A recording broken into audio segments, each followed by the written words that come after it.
السلام علیکم ورحمۃ اللہ وبرکاتہ. کیا حال ہے سب کا؟ الحمدللہ. کل کے پارے کے ہائی لائٹس: ایمان کی تجدید کرتے رہنا چاہیے. اگر جان بوجھ کر قسم توڑی تو اس کا کفارہ دینا ہوگا. جھوٹی قسم کا کفارہ نہیں ہوتا، وہ تو ڈبونے والی ہے، اس پر تو توبہ استغفار اور معافی اور صدقہ وہ ہونا چاہیے. لیکن یہ کہ قسم کھا کے پھر اس کے بعد اس کو توڑ دینا، یعنی قسم کھا کے وعدہ کر کے پھر توڑنا، یہ بہت ناپسندیدہ چیز ہے. گناہ نعمتوں کے زوال کا سبب بنتا ہے، یعنی گناہوں کی وجہ سے نعمتیں ختم ہو جاتی ہیں. پاک چیزیں، پاک اعمال، پاک نتیجہ اور پاک منزل، اور اسی طرح برعکس.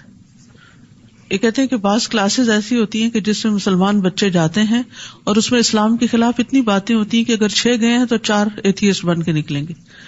اور یہ وبا بہت عام ہو رہی ہے. اور دین اور ایمان کی غیرت کا تقاضا یہ ہے کہ جب اللہ کے خلاف کوئی بات ہو رہی ہو، جب رسول اللہ صلی اللہ علیہ وسلم کے خلاف کوئی بات ہو رہی ہو، تو ہم اس کے اوپر کمپرومائز نہ کریں، اس مجلس کا حصہ نہ بنے، ورنہ نقصان کیا ہوگا کہ اپنا ایمان بھی جائے گا. اچھی بات درجات میں بلندی کا باعث بنتی ہے. یہاں تک درجات بلند ہوتے ہیں کہ انسان سوچ بھی نہیں سکتا. صبر اور نرمی مومن کی شان ہوتی ہے، یعنی مومن کی یہ 2 خاص خصوصیات ہوتی ہیں، یہ اس کے اخلاق کا حصہ ہوتی ہیں اور اس سے ایمان میں اضافہ ہوتا ہے. گناہوں کی وجہ سے دل پہ جو پردہ آ جاتا ہے تو یہ قرآن کی سمجھ میں بھی حائل ہو جاتا ہے.